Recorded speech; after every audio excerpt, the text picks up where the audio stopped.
What's up, everyone? Glue Guys are back for another episode. We're trying something a little different today. We're going to be talking about some higher level issues, some issues that I think all sports fans, especially Raptors fans, have a strong opinion about. So Vince Carter came back to play for Toronto, and he was given a standing ovation. And it just got me thinking personally about the history of the Raptors and the time when Vince was playing for the Raptors. And I wanted to bring this up with you guys. What do you think the legacy of Vince Carter is in the Raptors? And as Raptors fans, have you forgiven Vince Carter? And do you think fans should forgive Vince Carter by now? So I think that personally, I was never on the boat of people who were against him. I think that, as you'll see, we kind of discussed this before, but there's a lot of things that happen, I think, behind the scenes that were kind of taken for granted, and people just kind of took whatever they saw in the media as whatever the whole case was, and a lot of that wasn't true. So I was always a big supporter, a big fan of his. Just to kind of give you like a quick little story, when I was like 6 or 7, I got to go to the Raptors game, and Colgate had this thing going where kids could go on the court side like during the warm-up, so I was like one of those kids down there. Really cool experience, just like being like around the players and stuff like that. So I think that really polarized me, and when just kind of talking about Vince Carter and like the team in general, getting like the shock shoes that I got like for Christmas, like all that kind of stuff, made it more than just a basketball player. To me, it was like a person and a role model to look up to. And I think that especially someone who was like a hockey player my whole life, kind of really broke me into basketball and kind of got me really involved to the point where I'm today. So I think that his effect on me personally can like not even be described. It's just kind of something that was a full experience. So I'm forever grateful for what he did. So you think his impact on Toronto basketball is big enough to overlook, I guess, him leaving the way that he did? I think that him leaving was skewed by various things. I'm not saying he was a perfect individual, but I think that there's a lot that people like to take, and I think especially being a new organization, we had our first love affair, and then it was like the first person to leave us, and we kind of were like, okay, maybe we should just hate this person. It was just easy. Hate's always easy, right? Mm-hmm. So I think that it was hard for people to kind of accept the fact that maybe he was leaving, maybe there are other circumstances that had arisen, so it made it difficult for people to accept him leaving. And made things that maybe were minuscule in nature much more amplified. Okay. Matt, what about you? I'm with Miles on this one. I think, like you said, a lot of behind the scenes stuff wasn't really brought up at the time, but over the last 10, 15 years, it's kind of been brought to the forefront of what actually went on behind the scenes in terms of him leaving. Like he said, he's not a perfect individual. He had his moments where he wasn't the greatest teammate in Toronto and things like that. But I think it's turning more from a one-sided thing of we hate Vince because Vince left us into Toronto kind of screwed Vince over. We'll get into like exactly what happened, the events that occurred where they did screw him over in a sense that made him want to leave.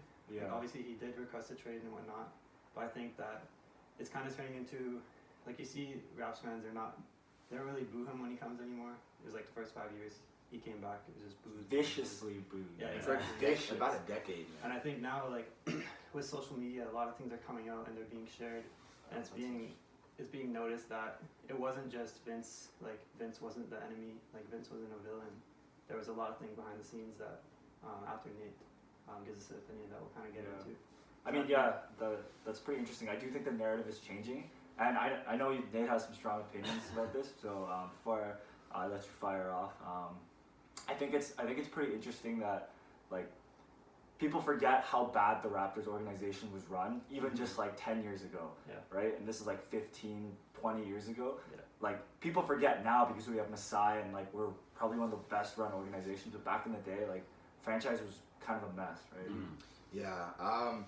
And before I even say anything, I want to give BC like credit. I mean, he was the first real big name. I know McGrady was right before him, but he wasn't McGrady. Wasn't McGrady in Toronto. McGrady wasn't McGrady in Toronto, and then BC came through, and like he was the first All-Star that Toronto ever had, and he did so much culturally for Toronto and the country, and with respect to the U.S. And he did a lot of great things. The dunk contest, obviously, that brought a lot of hype to Toronto, and how well he was as a rookie, and I could talk about the different impacts that he had. Yeah. My only qualm with Vince Carter, I just think his game and his impact culturally kind of get amalgamated, and people kind of they have a hard time differentiating it. I am all for his culture and what he did for the city and what he did, but his actual game, like, I feel like he didn't give everything. And even he had an interview, I think it was on CNN, and he literally said like did you try as hard as you could have? And Vince was like, no, like at most times, like I just let my talent write it off. And to most Raptors fans, that was literally like a confession that you didn't give us your all. The way he kind of went out, people saying he was faking his injuries, and Vince Carter, all that. I think he missed like 77 games over his 5 or 6 years he was with us. You could obviously get hung up on that, but I feel like he had like coming out of the gate, like he had like, this is hyperbolic, but he had like MJ talent, like he could have like, but he didn't have the work ethic and he didn't give everything to the city. And I feel like the reason Toronto had such a problem with him for so long was because finally we get this all-star, and they don't really want to give us their all because he kind of, I guess, perpetuated the idea a little bit that all-stars don't want to come here. It's not desirable to play here. I want to get the hell out of here. And you saw an absolute like drought for up to a decade. Besides Chris Bosh, like nobody wanted to come play in Toronto. And Chris Bosh was drafted. And Chris Bosh was drafted there. A lot of people think that that's because Vince Carter left so ugly and made it seem that it's so crappy to play there. So did he make a great impact culturally? 100%. But his game and the way he kind of went out, it was just pretty ugly. And I don't think you should immortalize that. I think you should give credit like they did at the Scotiabank Center the other day. But other than that, like, I mean, people are talking about statues. Like, come on. Like, he did a lot for the city, he did a lot for the country, but I really don't think you can immortalize him like that. Okay, I gotta jump in here. This is such a loaded topic for me. Like, one side of me like completely agrees with Miles and Matt about like the cultural impact that Vince had, like the impact that he had on the city, like growing up, making Canadians want to play basketball. That's huge. Like, Canada is not known to be a basketball city, and Vince brought us on the map, and like that cannot be like discredited at all, right? And like, he was a great player for the Raptors. People bring up the Philly series, Game 7, went to get his degree, missed the game-winning shot, but like he was Miles hates that. talent-wise, he's the greatest talent that the Raptors had. But another side of me, and this is I think my brother who's 5 years older than me and got to actually like experience this live. Like, he always mentions that interview that Nate said. He said that killed him. It's like that's the thing that he remembers about Vince. Like, he quit on us, and then he like we got nothing in return for the trade that we got. I think we got Alonzo Mourning, Eric Williams, Aaron Williams, 2 first-round draft picks. And those 2 picks ended up being Joey Graham and Ronaldo Bachman, who ended up being on the Knicks anyway. Yeah. So we And really it wasn't didn't get anything out of that. It wasn't really until DeRozan and Lowry came that the Raptors got out of that funk, even if with Chris Bosh. But I do think I saw time heals all wounds. Like, I saw that. I don't think that's necessarily true. I think winning heals all wounds, and the fact that the Raptors are winning now, I think that's why more and more fans are becoming more accepting of Vince. That's a very good point. Right now, like, there's nothing to be mad about right now. Like, the Raptors are in a great situation, so like, why keep on this? Why hold on to this hate? But like 10 years ago, when the Raptors were the worst franchise in the league, like, I can understand why people were so mad at Vince. Yeah, one thing I'll say to that though is that I think a lot of it is that we were a new franchise, and a lot of people don't understand that if you're a new franchise, first of all, you're entering as a team in a country that's foreign to the league that you're in, and you're bringing in players. You're trying to figure out how that's going to work for you from a management perspective, and the players are also trying to figure that out.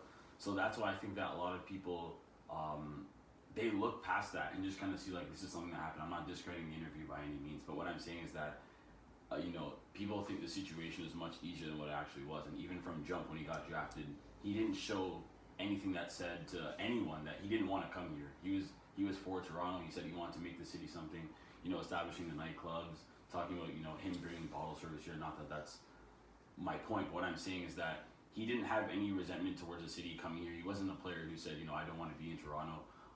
He kind of polarized basketball here in general. So I think that a lot of people take away from the situation the Raptors were in, being such a new franchise, and then bring in new ownership again when the whole sort of demise started, and Matt will get to that in a second.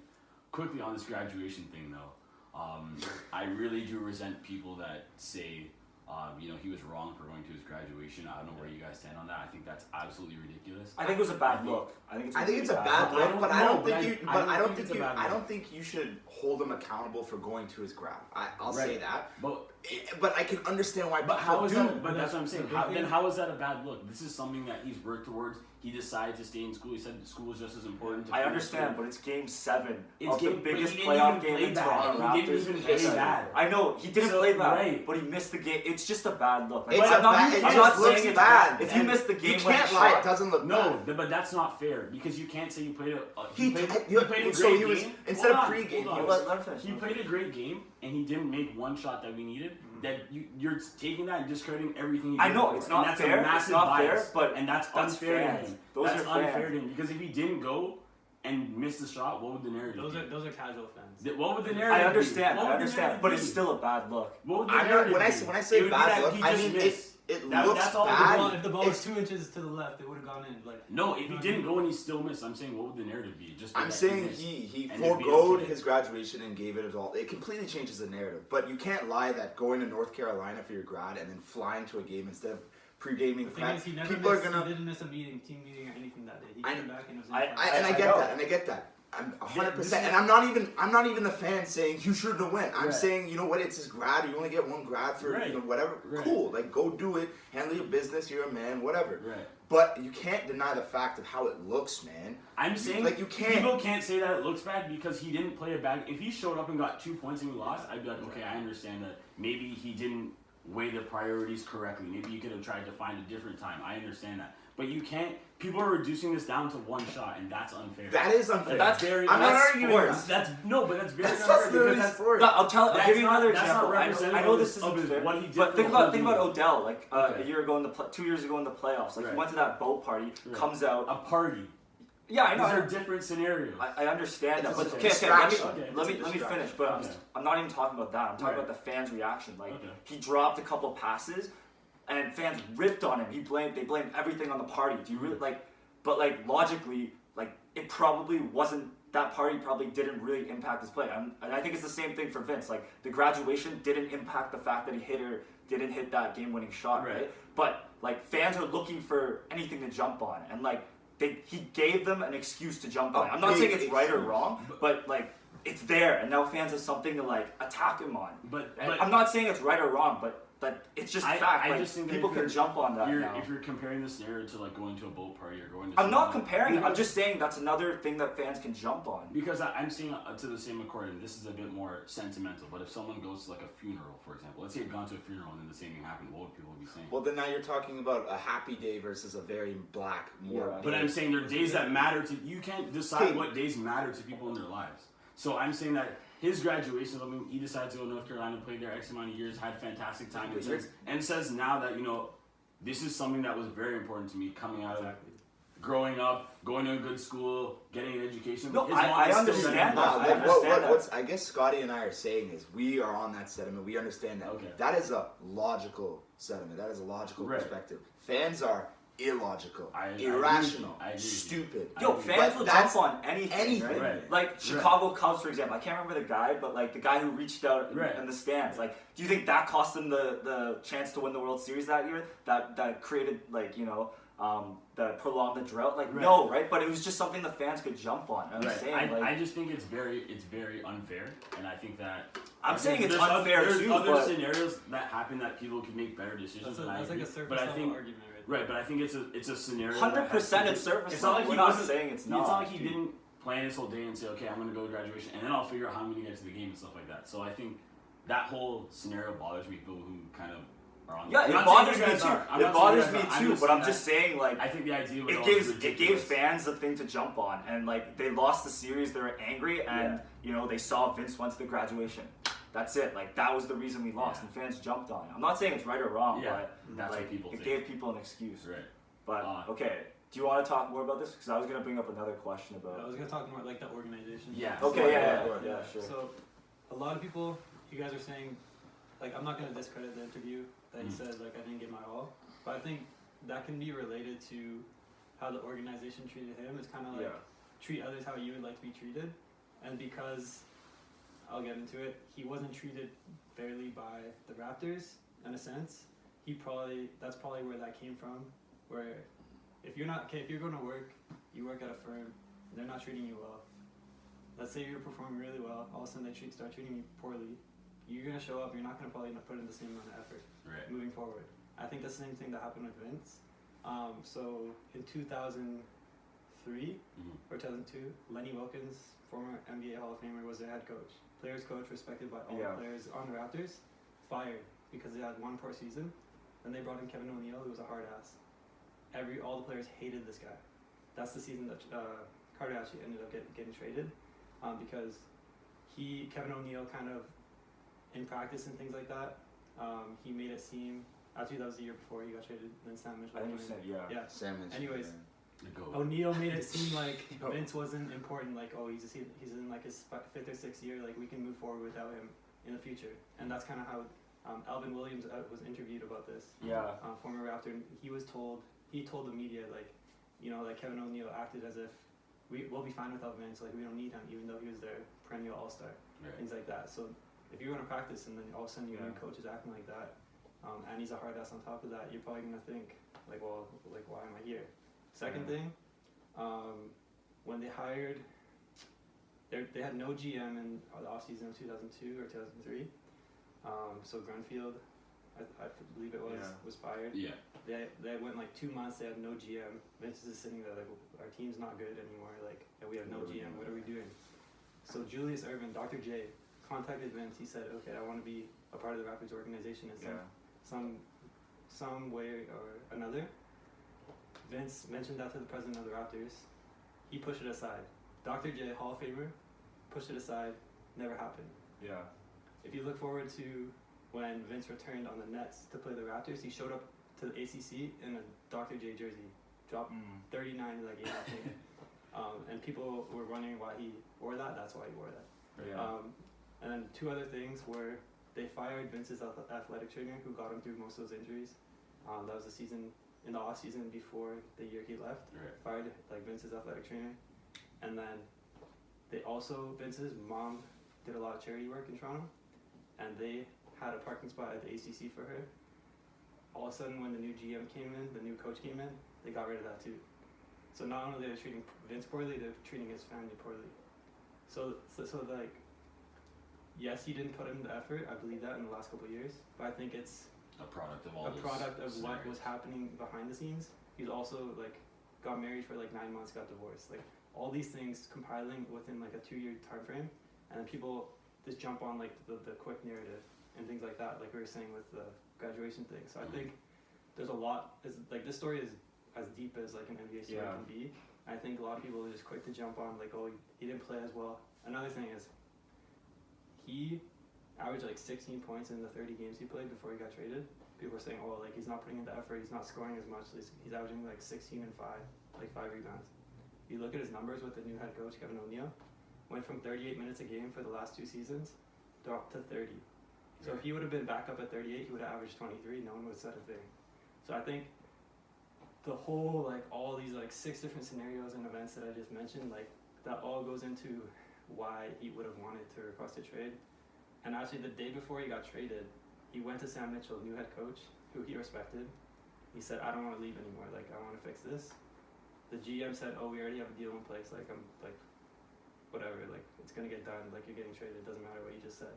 So I think a lot of people just jump on that quick narrative, especially in social media age now, with all like the millennials coming out that are like going back to the Vince story and be like, why were we so bad for so long? I think it's just a compilation of all these different things that came up in his life and how he was treated that ended up being why he didn't put the effort in. That's why I do think the narrative is changing though, like you said. Like, I mean, I think a big part is the fact that we're winning right now, but another part is like people looking back kind of see, like you said, like all those reasons that Vince, you know, they look at Toronto, the Raptors 20 years ago, and they see it wasn't a great situation, and like people are more forgiving in that sense.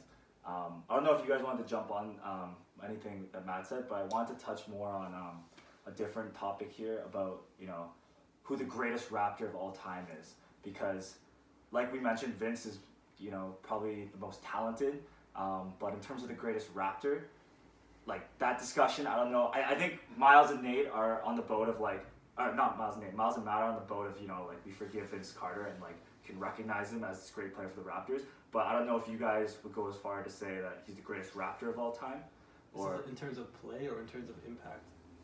Like everything encapsulated, right? Like in terms of just when you look back at the Raptors, like who is the guy that you think of? Like First, who do you think of first? Yeah, and like the two main ones are obviously Vince Carter and DeMar DeRozan. Right.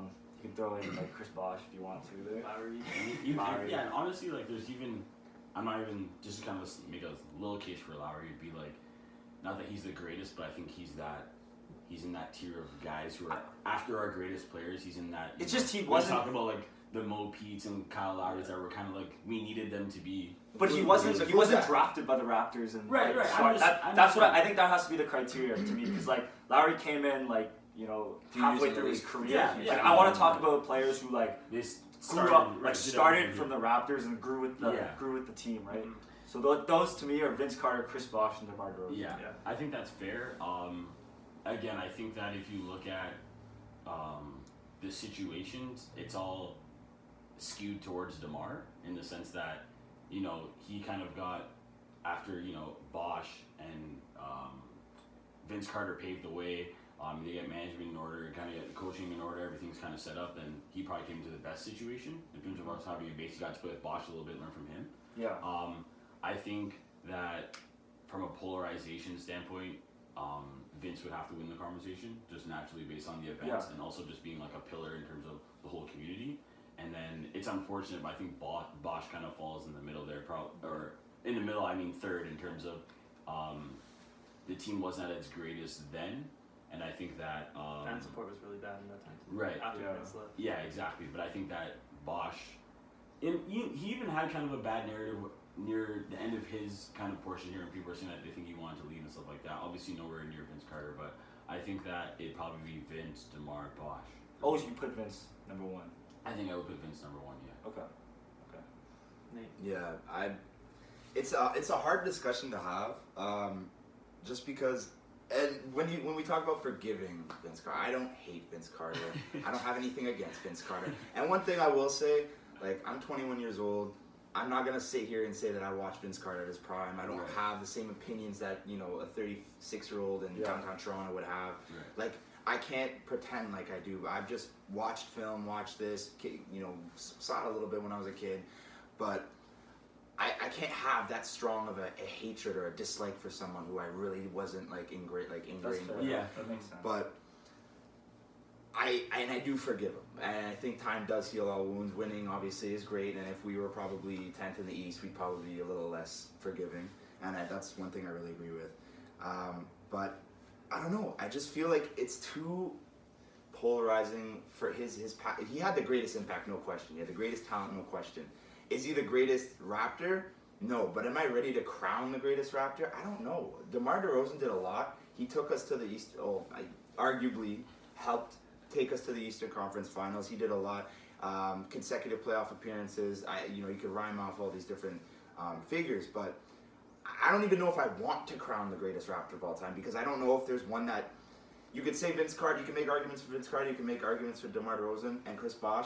I'm not even going to try to make an argument for either one of them specifically. But if you had to pick, if I had to, gun to my head, I say DeMar. I say DeMar just because he has a clean slate. He gave absolutely everything he did, and you could just see the love of the city and what he wanted to do with it, and the success that he had. And I would say he has a much more clean pass than Vince Carter. So I would say that, gun to my head. If I don't have a gun to my head, I'm not crowning the greatest Raptor, because it's too early to give such a title. Just to quickly ask you, do you think though that's a bit skewed by how DeMar left? In terms of the fact that you guys traded and everyone was like sad for DeMar. No. Everybody had DeMar. I don't think it's like a pity party. I'm saying that. Are you saying that heightens his greatness because a little bit because you guys can't lie. There's a lot of people who before were like Kawhi they stepped felt on the court. Right. Yeah. They were like this whole summer, everyone was like, there was a lot of people like we shouldn't have traded DeMar. We had uncertainty of how Kawhi would play. The Raptors organization was a snake towards him. Well, they were, but like Kawhi's the better player. Okay, I gotta jump in. Okay, come on, like you can't discredit DeMar like that. Like no, I'm not discrediting what he's done. I'm not. You guys know I love DeMar. I'm not hampering like trying to say. You still love DeMar. I'm just saying that if you look at how the way how they both left here is very different. Yeah, but okay. I'm saying how people feel about it is very different, and I'm saying that skews how you're going to. I don't even think his legacy is heightened by the way that he left. I don't think it's really. I think people might have more love for him. But I think if you're objectively asking a legitimate fan, right. I don't think they think any differently of DeMar before that happened or after that happened. I think they think of his impact, playoff appearances, regular season, whatever he did, those years that he put in, that love, Toronto, I got us. They think of that. That's what I think. That's what I think. The loyalty. That's why I say DeMar's the greatest Raptor of all time because he wanted to be the greatest Raptor of all time. He never even gave a shred of a doubt that he was all in. But that was his goal. His goal to be the greatest Raptor of all time. Like he loved the city. This kid from LA, like Compton. Born and raised in Compton, came to the Raptors as a teenager and grew up with the city. Like he worked on his game so much. Like he came out of college like raw. Like this guy had no jump shot. True. 3-4 years into the league, one of the best mid-range players in the game. And then like every year he tried adding something to his offensive game. Every year like he just defended the city and like I don't know. Like it just I know Vince Carter had the initial impact, but I think the way that DeMar like embraced the city, that also had an impact on the way that players and like the fans in the U.S. perceived the Raptors. And like the playoff runs that the Raptors had with DeMar and Kyle Lowry and like Jurassic Park and all that, like that still had a huge impact. And like I think that really changed the perception of the Raptors being now like a top franchise in the league, right? Like Vince started it, but like DeMar and Kyle Lowry like carried that now. So to me, like loyalty is the biggest reason that DeMar is best Raptor of all time. That's just me personally. And like even like skill wise, like right now, like DeMar, like he's worked on his game to a point where like him and Vince Carter like at the top of their prime. Like I give Vince the edge, but like DeMar's put in enough work where like it's a conversation too. Mm-hmm. So. What would you say, Matt? It's tough because like I want to try and like remove the loyalty aspect of it from the conversation because of what I said. How DeMar was treated like gold when he was here, like from the jump, because the Raptors realized at that point they were established for 15 years. When he came in, they realized like if we want people to stay, like we have to treat them well. Right. Whereas like Vince, he's treated well initially, but then to a certain extent at the end he wasn't treated as well. So maybe the loyalty of Vince towards the Raptors wasn't reciprocated because the Raptors weren't loyal to him. Whereas DeMar, I think if DeMar wasn't treated as well, he wouldn't be as loyal. You know what I mean? Yeah, you could say that, but I'm just going by what happened. Yeah. Enough of the scenarios that Matt has said, like that would change your standing towards a team as a player. Like you're gonna feel like, okay, you guys are, even though it's a parking spot, you're low key disrespecting my mom. Like I feel like you guys have portrayed things in the media about. But now you're talking about what came first, chicken or the egg. Who disrespected who first? Like it's hard, and like I get where you're coming from. It's hard to say, but you can't localize who started it and why it's. But that's what I'm saying is that, as a young franchise, if we're trying to place what happened first, it's hard. It gets lost in translation. But a more established franchise is able to say, okay, how are we going to better insulate our star? And I think they failed to do that, and that's why it ended. I think they did fail, but at the same time, Vince didn't handle it like as professionally as he could have. And yes, there are reasons why he didn't, but you're still getting paid to do a job, right? And like that's where fans, like especially Toronto fans, are so harsh on that, right? Like they want their star players to be the hardest working player and to give all that effort. And like I understand there's reasons for that, for him not doing that, but DeMar did it. Like, and yes, it was an easier situation, but he still did it. And that's the thing I'll say. I think I'll put DeMar number one, but if Vince Carter was in DeMar's situation, it's not even a question.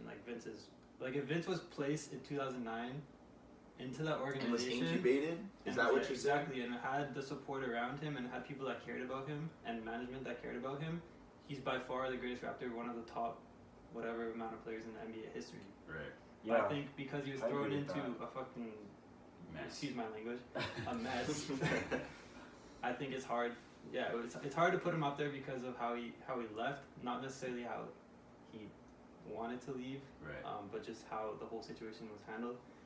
So I'd have to put DeMar, and like Miles said, I think Chris Bosh gets lost because he was thrown into there right when It's Vince kind of was this leaving. weird period. Yeah, it's a weird like Yeah. transition period from like Raptors were becoming good, then Vince situation, they become terrible for 10 years, and then Lowry and DeRozan show up. Right. So I think DeRozan I'd have to put number 1 at this point.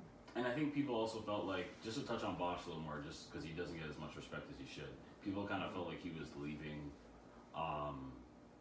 just to leave, or like just because he didn't think the Raptors were good enough, stuff like that. And people resented him for that. But I think at the same time, we have to look at if people are playing, they play out their contract, it's up to them to decide to do what they Dude, want. people who are mad at Chris Bosh, I don't understand. Yeah, why be mad at Chris Bosh? I just think there's a lot of people. I didn't even know people were mad at him. Yeah, no, why? I'm serious. No, like people when they just first thought left, he should be more loyal. What? They felt, Yeah. people felt this loyalty. They're just aspect they're that still it mad should about be. VC. That's Yeah, all Right, it really right, was. and that's what I'm saying, Yeah. is that I think Give him a reason to stay though. Like exactly. he had such a great opportunity in Miami. Like and you that's can't perfectly blame him fine. for But what that, I'm yeah. saying is that I think it's hard because every situation is so different. But I think that, especially in a conversation like this, we kind of have to find the ground where it's like, are we evaluating them just on basketball, or evaluating them based on their contribution to the community? All that kind of stuff goes into it. So it's hard to sort of put one in front of the other, or I think Nate almost said it best, that they're almost all kind of the same.